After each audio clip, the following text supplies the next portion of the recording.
And let's look at Amazon, which is if the way that this works. If you would put $1,000 whenever Amazon IPO'd, meaning it's the first time that you could buy the stocks in public markets, what would be the value of it? Today, at its high, that $1,000 would buy you $1,900,000, would have grown to a value of $1,900,000. Well, let's look at how often it has drawdowns. It's had drawdowns, it's had 21 drawdowns, and what I mean by that is 20% decline from a top over its time period, with the worst being 92.19%, and that'll be in the dot-com era. But on average, it's down 37.45%. So it's not unheard of to see drawdowns in these individual stocks. It's just part of the individual stock. Now, let's look at the average recovery. So you had an average drawdown of 37%. The average recovery is 270%, and the best recovery would be 758%.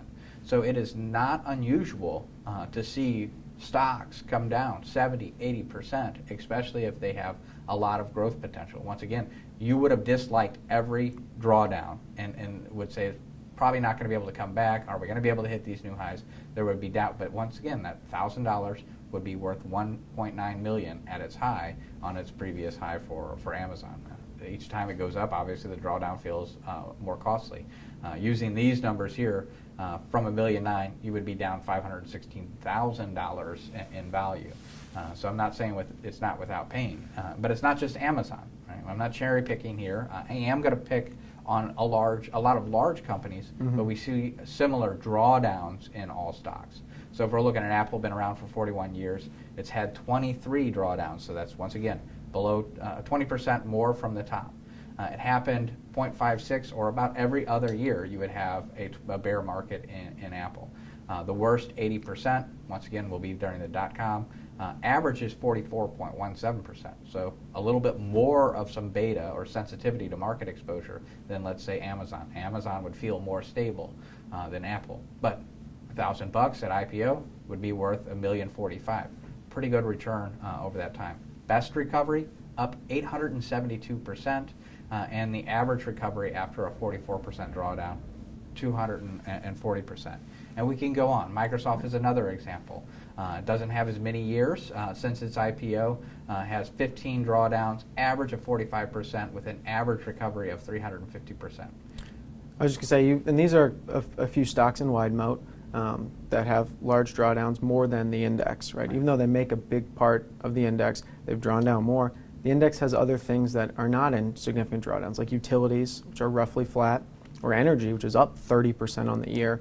Even though those are small weightings, under 10% of the index, it's still supportive of the index versus these stocks. Right, and these are also some of the best performing stocks that are now in the index. But to your point, we could go, so I'm going to skip through Google and Facebook, all of which have similar profiles. They all look the same. But if we were to go to Home Depot, we would see similar drawdowns. So it happens about every other year where they have 20%. Since its existence, it's had 18 drawdowns, average drawdown 45%, best recovery 870, average recovery 300%. So it's the need to diversify and have these because, as you're saying, energy is going to have similar drawdowns as tech, but it's probably not going to happen at the same time. They may actually do the opposite as they have on this drawdown, where energy has been rallying. So that's one of the reasons you want diversity, especially across different sectors. And one of the reasons that we want to hold 10 to 20 individual stocks in different sectors is then that you start to get a lot of that idiosyncratic risk or the stock-specific risk.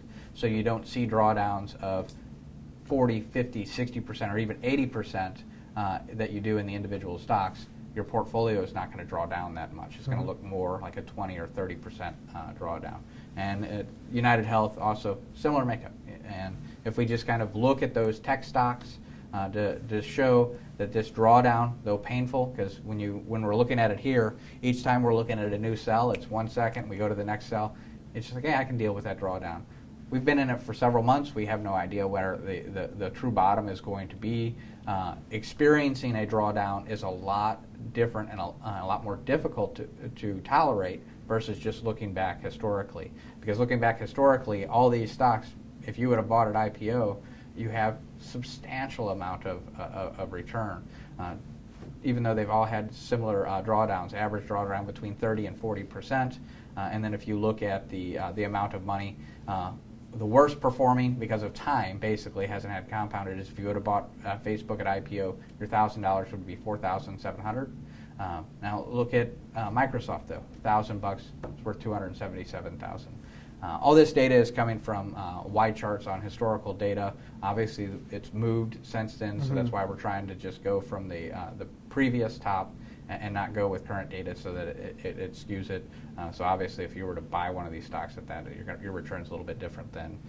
Thank you for watching. Be sure to like the video and press the subscribe button right here so you never miss an update. If you have any questions or would like to get in touch with an advisor, click the link in the description below to request a meeting. We'll see you next time. Than this data. But those are stocks.